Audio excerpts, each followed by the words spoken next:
knowing what I know now, obviously, I feel tremendous humility about my coverage, that Lara Trump interview, for example, et cetera. We'll She saw something that I did not see at the time, 100%. And I own that. I did ask Joe Biden to be transparent about his health records in an interview in 2020. I did ask him about the fact that voters but then he wasn't. Thought that he was not transparent at all. No. He promised you that he would be transparent about his health records, and then he wasn't. And when you sat with him again, at all. including 1 month after the Jackie Walorski thing, you didn't ask him about it. You didn't follow up on the fact that he was falling up the stairs, that he was losing his train of thought regularly, that he was slurring, that he was incomprehensible, that he was getting lost on the White House lawn. You sat right across from him and you asked none of that, notwithstanding the fact that he had promised you he would be fully transparent about his health issues. That's true, but I did ask him about his age and the fact that the American people had concluded that even though he said whenever anybody brought up the subject of his age, watch me. And I said, yes, they're watching you and they are concerned that you were too old for this job. But you know as well as I do that there's a way of, you can say, hey, there's this poll on your age, or you could say, you just forgot that Jackie Walorski was dead. You asked where she was moments after watching a videotape tribute to her. You lowered the flags at the White House after she died. This happened 13 days before you sat with him. There is a way of pressing a man like that on the actual infirmities to bring it home to him and to the audience, and you didn't do it. That's correct. I didn't. And like I said, I feel humility about my coverage. I mean, it's not like I was asking him his favorite movie or his favorite color. We were talking about Putin. We were talking about other issues of national importance. But yeah, I mean, of course, I've said I look back at my coverage with humility, and I wish I did cover the issues of age and acuity, but I wish I had covered them much more. And I wish, I mean, of course, it's May 2025. Do I wish that in that 10, 15-minute interview I had with Biden in October 2022, that this had been the only subject because I had then well, it wasn't what I know just that, now? though, Jake. It wasn't just that. I mean, you sat with him a couple of times in the course of his presidency, and these issues were not pressed. Well, there was at least that time, and then there was the time at the beginning. And but separate and apart from that, you covered the Biden's presidency. No. Let me just finish my point.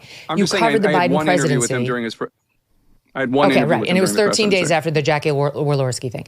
But you covered the Biden presidency aggressively throughout the 4 years, and you didn't cover mental acuity hardly at all. I mean, time and time again, when issues came up, you seemed to be running cover for the president. You didn't seem interested. That's true. Well, I mean, we'll start with the Lara Trump issue that you referred. Here it is. This happened in 2020. Joe Biden, as we all know, has worked to overcome a stutter. How do you think it makes little kids with stutters feel when they see you make a comment like that? First and foremost, I had no idea that Joe Biden ever suffered from a stutter. I think what we see on stage with Joe Biden, Jake, is very clearly a cognitive decline. Okay. That's what I'm referring to. It makes me uncomfortable you are to watch somebody on stage search for so amazing. You're trying to tell me that what I was suggesting was I think that you were mocking his stutter. Yeah, I think you were mocking his stutter, and I think you have absolutely no standing to diagnose somebody's cognitive decline. And it's very concerning to a lot of people that this could be the leader of the free world. Okay. That is all I'm saying. I genuinely feel Lara sorry Trump. for Joe Biden. I appreciate it. I'm sure it was from a place of concern. We all believe that. Lara Trump, thank you so much. Do you want to apologize to Lara Trump now? I've already apologized to her. I called her months ago. And what did she say? I mean, I don't want to disclose the contents of a private conversation, but I thought the conversation went well. And she has said this publicly, so I feel fine sharing it. She said that she would never mock anybody's stutter. But I mean, after we did the research for this book, and I realized how bad his acuity issues were, I called Lara Trump and I said, you were right. She was totally right. That's the thing, because when I watched that clip, and I'm giving voice to what a lot of people watching the show are feeling, Jake, I feel angry because she was right. And not only did you not allow her to make her comments, but you you seemed to try to humiliate her. You had a hostility toward the position, but she was totally right. And then you lectured her on how she was in no position to diagnose cognitive decline, which you guys do at length, including on page 4 of your book. You describe at length his cognitive decline, which is all she tried to do with you. But you had such a visceral reaction to her. And my feeling is that's because you didn't want to hear it. No, I'm happy to talk about this. I didn't come here thinking that you weren't going to ask me about this. So I'm happy to talk to you about it. No, I know. The first time I saw the coverage of Lara Trump's comments, which were interpreted as her mocking Joe Biden's stutter, was in January 2020. I read it in conservative media. I read it in the Daily Mail. And that's where I saw that her comments were being interpreted that way. After those comments were publicized, it got a lot of coverage. And Sully Sullenberger wrote an op-ed in the New York Times criticizing her about this. So that's the context for that, that I was following up on a story that had been out there months before. This is also in the context of October 2020, a very intense time. People on the Biden side are saying crazy things about Trump. People on the Trump side are saying crazy things about Biden, including Don Jr. suggesting that Joe Biden is a pedophile.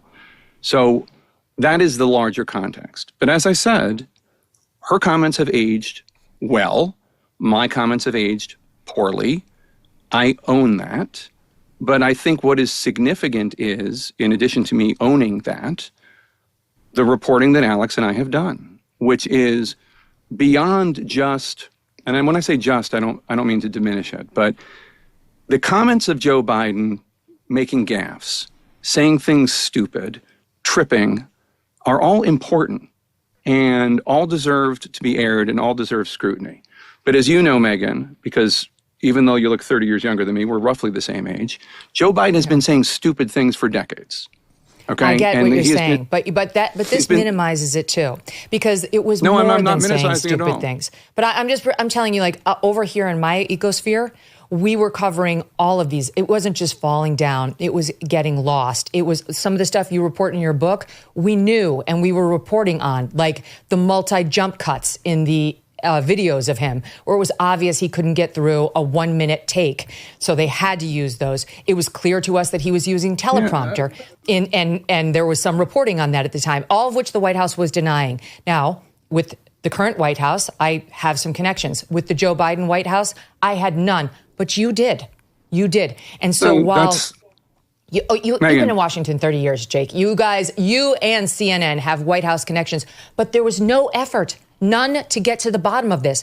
And now for you guys to write this book like there was a cover-up, it's like there was a cover-up and there was an attempted cover-up. It could only ever work if you allowed it. This July, speaking of resets, there's a global summit of BRICS nations in Rio. This bloc of emerging superpowers, including China, Russia, India, and Iran, are meeting with the goal of displacing the U.S. dollar as the global currency. They're calling this the Rio Reset.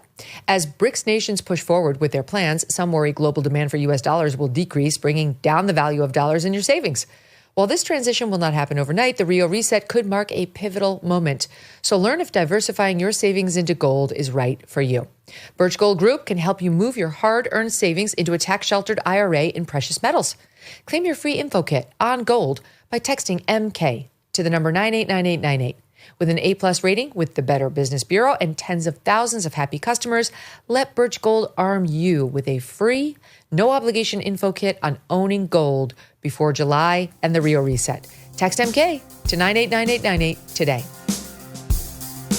Thanks so much for watching. If you like what you just saw, hit the subscribe button for more clips and full episodes.